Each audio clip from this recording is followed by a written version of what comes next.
Week's mortgage market update with me, Andrew Montlake. You can call me Monty. As the election campaign fades from memory and the wounds from Euro 24 still burn raw, we can at least now hopefully look forward to some stability, some summer vibes, and a busier mortgage and housing market. After the King's speech, the business of government really starts, and there is a steely sense of determination from the new government to get stuff done. We can only hope that that is not eroded by outside issues or the general trappings of power over time. Mortgage rates have continued to drop, albeit at a slow pace, but the trend is decidedly downwards. 5 year fixes are now available a shade over 4%, whilst a couple of lenders have interestingly introduced 1 year fixes for those who want security now but do believe rates may be cheaper in a year. Corico is also one of the few brokers to gain access to a brand new lender, April, who offer an interesting take on longer term fixed rates, available from 5 to 15 years, with a whole load of flexible features built in.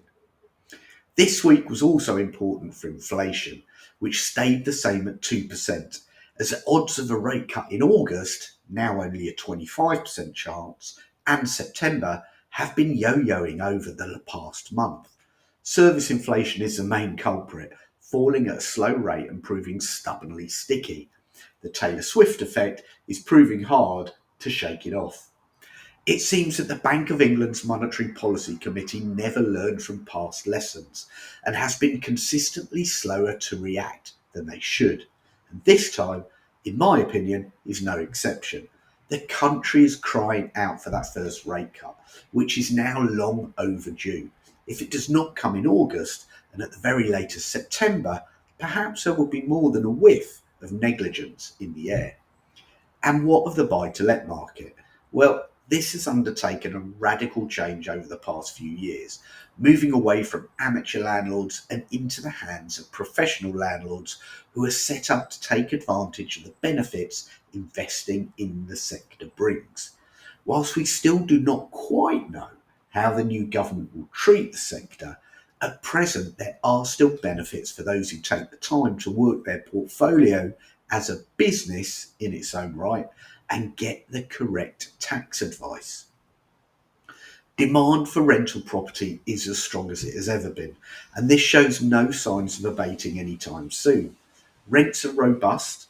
There are currently some good deals to be found on property as amateur landlords sell and prices soften, and the sector will benefit greatly as interest rates slowly begin to fall.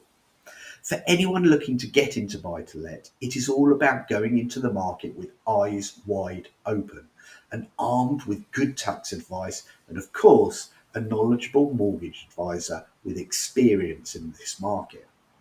We are seeing professional landlords move further north to student towns and look into higher yield properties such as HMOs, all of which require knowledge and advice.